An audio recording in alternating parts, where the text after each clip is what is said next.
The Communication Department welcomed alumni back to their stomping grounds. Hello, I'm Justin Geck. And I'm Nick Paleo. If you love dirt biking, then get excited because the City of Brotherly Love may be welcoming a new park to the area. We have all this and more coming up on LTV News, where the action never stops.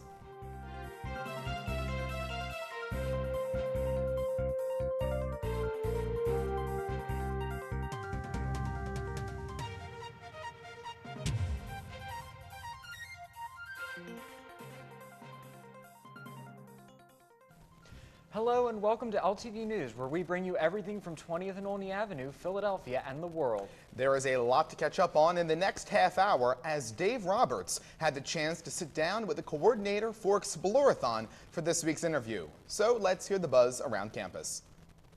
As the violence continues to increase around the community, Restoration Ministries, which is a church in the area, took charge and partnered with LaSalle and held an anti-violence rally. The group came together and spoke up about domestic violence, gun violence, and the importance of safety when it comes to the children and the young adults in the community. The members at the rally emphasized the importance of the students and how it's crucial that they feel safe when trying to obtain their education. Restoration Ministries is still working hard to try and make a difference in the neighborhood, not only for the students, but for the community members as well.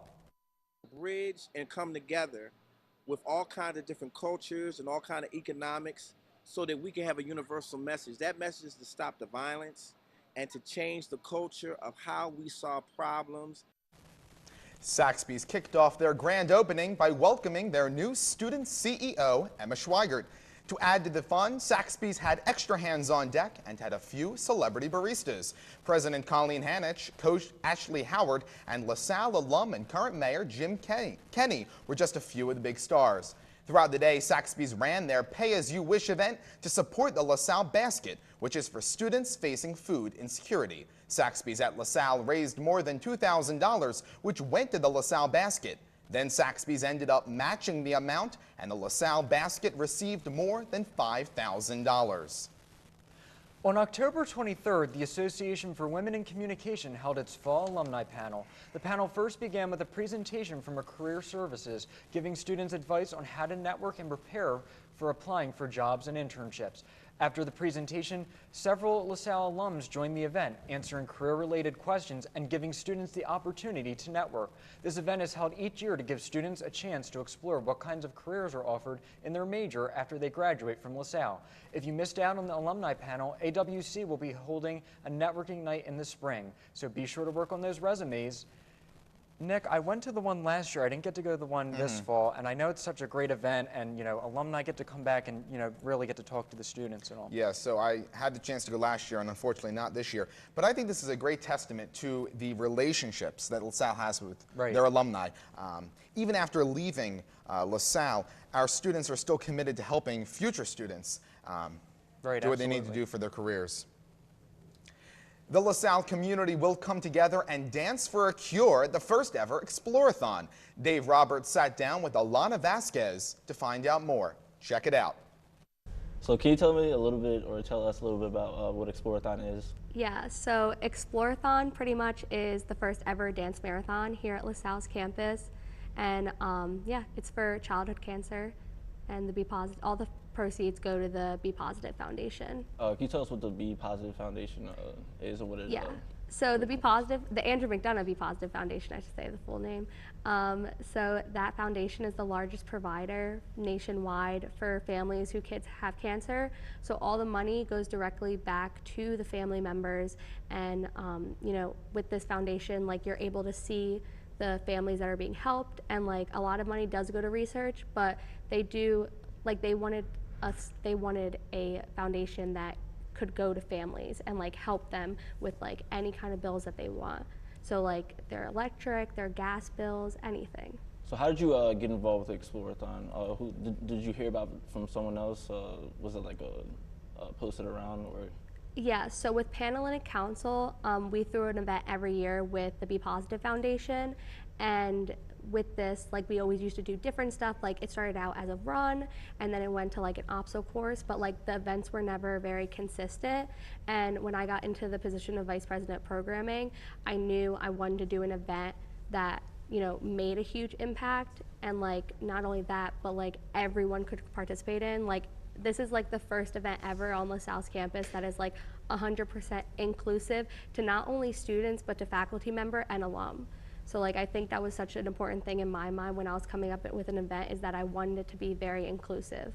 So you said it was a dance-a-thon, so Yeah. it's just, how long is like, is it So it's not like Thon where it's not going to be 48 hours, but for the first year we are starting out small, so it is considered like a mini Thon. So it's only 4 hours for the first time. I'm hoping that with the future it can build up to be more of a 12-hour event like Relay for Life used to be, but we really want to keep people active and we want to encourage people to come. So making it 4 hours, like we can do that, like, and that, you know, that's a good goal for us. Would you ever seen it going like to 48 hours or like even I mean, that long in the future at least? I can see it going to 12 hours. That's probably like the most popular time, like maybe even 24 hours. 48 hours, like I feel maybe is a little too much, but yeah. So you said it really connects the people with the families. I know LaSalle it's a lot about like community and how we should stay together with even the Philadelphia community and like just giving back with service. So how important is that now that you're in this position, that like to really show like the inclusion of like us with them and just beyond that? How I keep like saying it to everyone is, if you donate $1, if you donate 50 cents, that is going towards our goal. And at the end, when we put up that number, what our goal is, like every single person that donated, no matter how much it is, like you made us get to this goal. And every single cent is going back to these families. And like there will be families coming to the event. So you'll be able to see the families that your money is helping. And I think that's just like really, truly incredible. What's the date for Explorathon again? So it's November 3rd, November from 3rd. 8 to midnight. I think I can go. I don't know. I can tell my co-producers about it. But thank you for coming on the show and talking to me. And no problem. Thank you for having me. I'm gonna send it back to the desk. And, yeah. I think this is just such a great idea, Justin. I know Yeah. Thon at Penn State is such a huge event for that school, so I think, and it's full of excitement. I think bringing that to LaSalle is just what this campus needs. Yeah, that'll be, it'll be really fun, as you said about like Penn State does it, and it'll be really neat to see like kind of what happens and like what goes on, and we'll have to go over and attend and see what's happening. And I know this is their sort of introductory year, but they definitely want to expand. She was Yeah. saying that it's only going to be 4 hours this year, but they want to expand to hopefully 12 hours, maybe Whoa. even 24. So I'm curious to see over the rest of my time here, at least, how this event expands and kind of grows over the time. Right. Well, it's time for our first break, but when we come back, we'll give you an inside look at one of the scariest Halloween attractions in Pennsylvania. Stay tuned.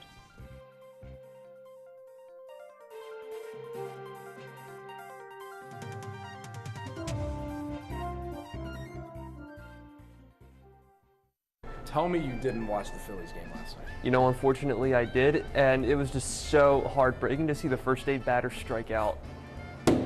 Quadru hasn't done anything for this organization. I'm confused. You're doing an internship in sort of marketing and production, right? I really can't believe that Ben Simmons won't be dropping threes on the court this year.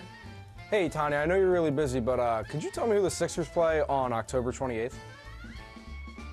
Doctor, in order for the Eagles to win this week, they're going to need 250 passing yards from Carson Wentz. We're going to need 100 yards rushing. I don't care who it is. We're going to need a lot of good production from our tight end and wide receivers.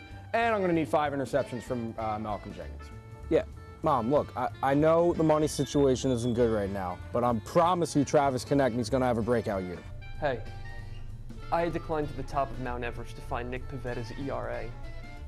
Sports Talk Philadelphia. We talk nothing but sports all the time.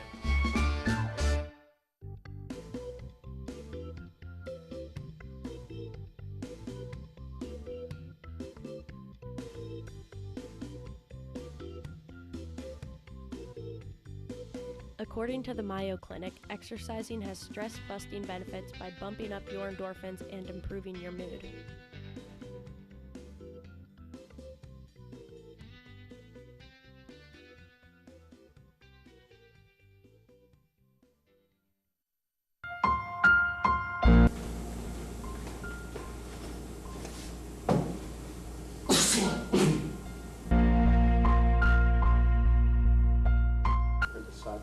makes your eyeliner like that too. Is that right?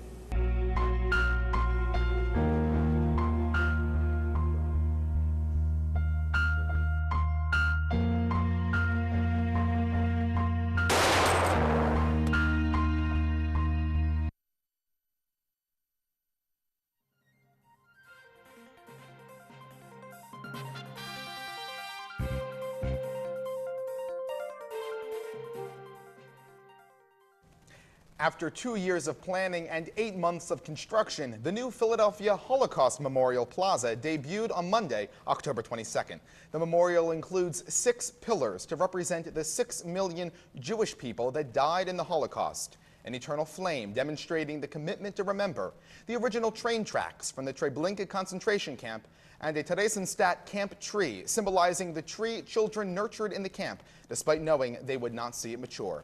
A free mobile app was produced to go along with the memorial to serve as a tour guide, including testimonials from Holocaust survivors and witnesses. The memorial is located on the Ben Franklin Parkway at the intersection of 16th and Arch.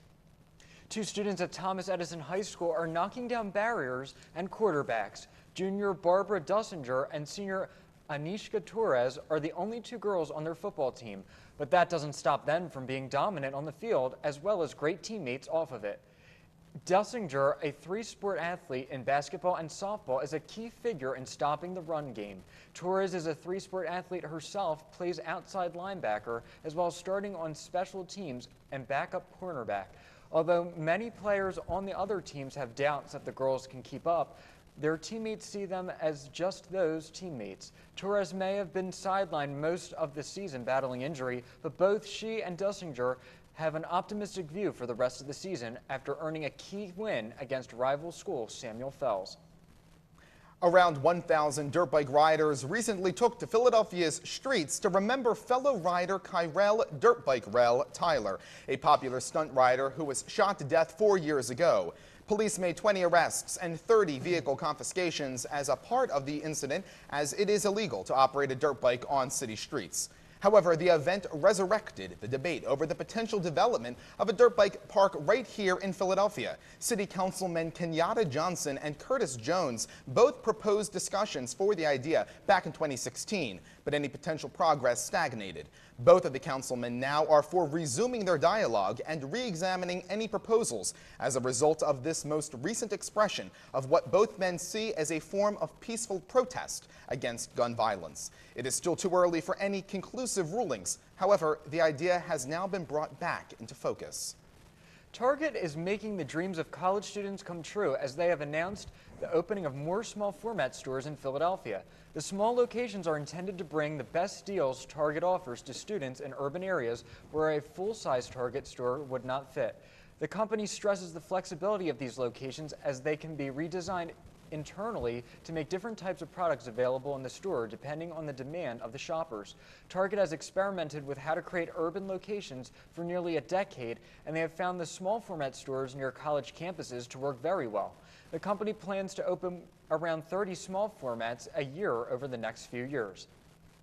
It was a tail wagging good time at the 3rd annual Dog Fest Walk and Roll event.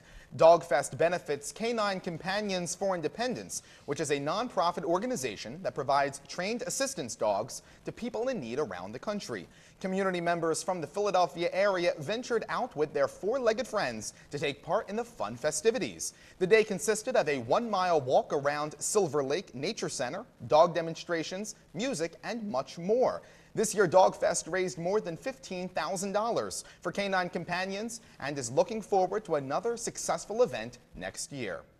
Honestly, feels so great because when I'm here, like I can see like the faces of people, like they're so happy, and like I help do that, and that's what like motivates me, I guess. If you like to be scared or you just love to scream and holler, then the Bates Motel is the place for you. Our Callie Montana had the chance to get in on the action and see what it's all about. For 28 years, the Bates Motel has had people jumping out of their skin. That is right, with their 3 biggest attractions being the Haunted Hayride, the Haunted Corn Maze Trail, and the Haunted House. it's hard for people to stay away. What sets us apart from the other places, first of all, our hayride is in a 200-year-old forest, so it's very dark in there. There's 100-foot tall trees. We build our own props, our own sets. We even do our own costumes and makeup. Taylor and Bella may be small, but they are big fans of the hayride. It just had so many attractions, and it was like scary but awesome. Yeah, it was just like fun because like when the people came to attack you, you could just like scream and it, like you didn't have to like run away. After the hayride, both of them decided to take on the haunted house, but that didn't work out too well. We waited for about 5 seconds, and then I look up. There's this creepy lady about to touch me, and I run. With more than 300 staff members and more than 200 people at any given night, the crew at the Bates Motel is always on their A game. We always say that if you're going to come out here, if you don't get scared, you're at least going to be entertained. The Bates Motel offers many other activities like the escape room and coffin rides. It's one of the top Halloween attractions in the Pennsylvania area and is perfect for a fall night out with the family. For LTV News, I'm Callie Montana. Oh, Nick, you won't catch me there. That's too scary for me. You will not catch me there either. When it comes to, I don't like being scared at all. I know. Horror movies are my least favorite I genre of movies. I prefer to laugh rather than Yeah. kind of scream and be terrified. This is something actually like I think my sister would enjoy. Well, when we come back, you may consider yourself a big traveler, but after hearing about a little someone, you may have to reconsider that thought. Stay tuned.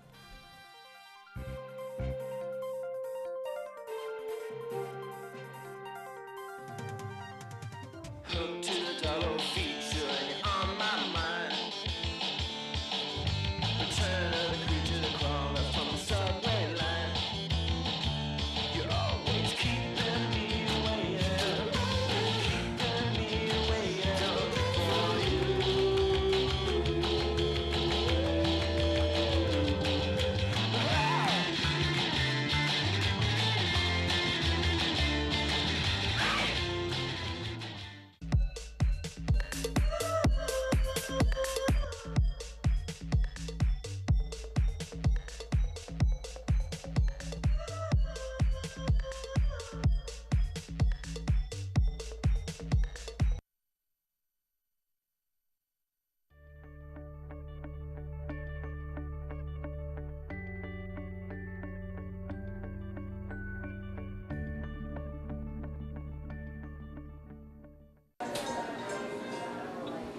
Hey, what's up?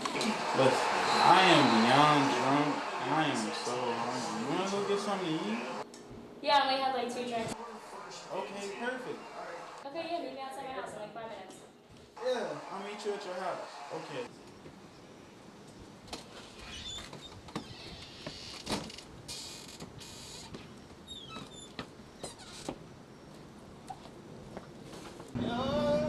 What's up, man? Come on, my God, you're so drunk. Just get in my car. Let's go. Whoa, you're swerving. I'm fine. You're the drunk one. I only had 2 cups. That's it. I'm drunk. I thought you were drunk. I'm not drunk. If I was drunk, I wouldn't be driving. It was just 2 beers. It's not gonna do anything.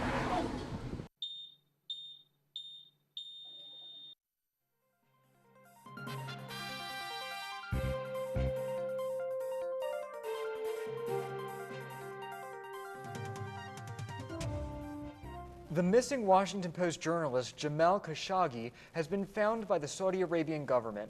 Khashoggi was in the Saudi Arabian consulate in Istanbul. The Saudi government had originally denied his death and stated that Khashoggi walked out of the consulate alive and unharmed without there being any actual physical evidence of him doing so. Almost 2 weeks later, the Saudi government finally admitted that he died during a fist fight. 18 people had been arrested. 15 of them were those who were directly involved in the fight. It has recently been reported that Khashoggi's fiancée, Hatice Gengiz, was given 24-hour police protection, and his son, Salah, has been barred from leaving the country. A Category 4 hurricane known as Hurricane Michael was the third most intense Atlantic hurricane in the United States. The peak intensity made landfall in the Florida Panhandle, doing extreme damage estimated up to $11 billion. The worst of the destruction was done to Panama City Beach and Mexico Beach. Extreme winds of up to 155 miles an hour and the storm surge caused the severe devastation and has completely wiped out cities in its path. The total death toll has risen to 54 people, including 39 in the United States and 15 in Central America. Homes and businesses have been destroyed beyond recognition, and Michael has left thousands of people traumatized and unsure of the future. The Arab World Institute has started a new program to preserve the memories of iconic sites in the Arab world. The Institute, in partnership with the UN and French companies Iconem and Ubisoft, has unveiled an exhibit of digitally recreated Arab cities. Sites like Mosul, Aleppo, Palmyra, and Lepid's Magna are among the places viewable at the exhibit. Using drones and 3D technology, these companies were able to preserve these cities as they were before conflict broke out. Many of these sites have sustained damage or have been blocked off to visitors as a result of the many conflicts in the Middle East. 5-month-old baby Harper Yeats became the youngest member of the All 50 States Club last Thursday. Harper's parents, Cindy Lim and Tristan Yeats, are originally from Australia but have been living in Canada for the past 3 years. Before Harper was born, they had always wanted to visit the United States but had never found the time. After Harper was born, they decided to take advantage of the maternity leave, although they did not plan on seeing every state quite so soon. It was only when they were looking into a membership for the All 50 States Club and noticed that Harper had the potential to be the club's youngest member that they decided to take the trek across the country. Little Harper began her adventure at 1 month, and her parents hope it's only the start of a life full of confidence and curiosity. Well, I didn't even know that the All 50 States Club existed, but that's a pretty cool thing to say that you went to all 50 states. Yeah, that takes work. I've only been to a couple, and I mean, just to go everywhere, that would be. And imagine growing up and being one of the youngest people to be part of the All 50 States Club. What a baby memory to have. Well, now we're going to turn to our other part of the show with our hashtag What's Trending section. So passengers on Seattle's D-Line bus have a four-legged friend joining them on their morning commute. A viral video shows a dog getting on and off the bus with ease. Eclipse, the dog, has been riding the bus to the dog park for years. She even knows what stop to get off at. Eclipse started riding the bus after her owner, Jeff Young, took too long to finish a cigarette. Young says Eclipse takes the bus a few times a week and will meet him at the local dog park. The bus drivers all know Eclipse, and she is loved by drivers and passengers alike. Oh my gosh, Nick, I can't even imagine a dog knowing how to get to a dog park, getting on a bus. I don't even know what's up with animals nowadays. Last show we had the horse in the bar. Yeah. And now we have the dog riding the bus and knowing exactly what to do. That's crazy. That just goes to show how smart some animals really are. Right. Looking at that, it's, I just wonder what people think. Well, they said that all the bus drivers, all the passengers, Yeah. they know Eclipse, and they kind of, I guess initially it must have been like, oh my gosh, there's a dog on the bus, and totally knows what's going on. But now I think they've grown to love it. If you aren't in the Halloween spirit yet, then this might do the trick. Meet 5-year-old Blake Mumford from Ohio. Blake suffers from spina bifida, but that doesn't hold him back. This year for Halloween, Blake is changing things up and will dress up as a school bus. Blake's grandfather designed the costume and built it to fit over his wheelchair. Blake's mother says, quote, he always loved school buses and watches his big sister get on the bus every day, end quote. What a feel-good story. Oh my God, that was amazing. Yeah, you know what? This is a perfect story. It's so timely. Halloween's right around the corner, and we're seeing, crazy costumes, and I think this is amazing. Yeah, I mean the design, everything. Was I unbelievable. think points to the grandfather for designing a costume and allowing his grandson to experience Halloween, because trick-or-treating is an experience that I think all kids deserve to have, and this is a great opportunity for him to do so. Yeah, and I mean, it's great. I liked hearing that, he watches his bigger sister go on the school bus. What a great way to. I can imagine he's very happy with this costume. But an unusual occurrence happened on a local TV station's news program. Viewers in Minnesota watched meteorologist Susie Martin deliver her national forecast, and they couldn't help but notice as she turned sideways that she appeared to have a child strapped to her back. Martin wrapped her young son on her back in a purple and blue cloth, and the station shared the moment on Facebook. When asked why she was doing this, Martin said, quote, "It is International Baby Wearing Week, so I thought I'd bring out my handy assistant today to help walk us through the forecast," end quote. Martin didn't know that her video would go viral, and she was glad to find out it did. Nick, I can't imagine watching like NBC 10 or ABC or something like that and seeing one of our meteorologists like have a baby on their back. I mean, I get what she's doing and it's great, but it's very unusual. I think it's pretty funny to have, you know, it's International Baby Wearing Week. Did not know that was a thing. Now I know that there's a week set aside, you know, around the world to you know, wear babies. But I think it's just so unusual because you expect, you know, the weather report to be so serious, and they're like, it's, you know, it's sunny this day, cloudy this day, you know, this chance of, you know, rain. But to have her come out with a baby strapped on her back. Yeah, because I mean, I noticed in the video even, like, you know, she's facing towards the camera, and like, you know, she turns and there it is. Well, that just about does it for this episode, but be sure to find us on the web as well as on the rest of LaSalle TV on our Facebook page. We love to hear your thoughts, so tweet at us using our Twitter handle and start the conversation. If you missed the scoop and want to see it, you can find episodes on YouTube on our LaSalle TV Philly page. Until next time, for Justin, Dave, and the entire crew, I'm Nick Palayo. Thanks for watching LTV News, where the action never stops.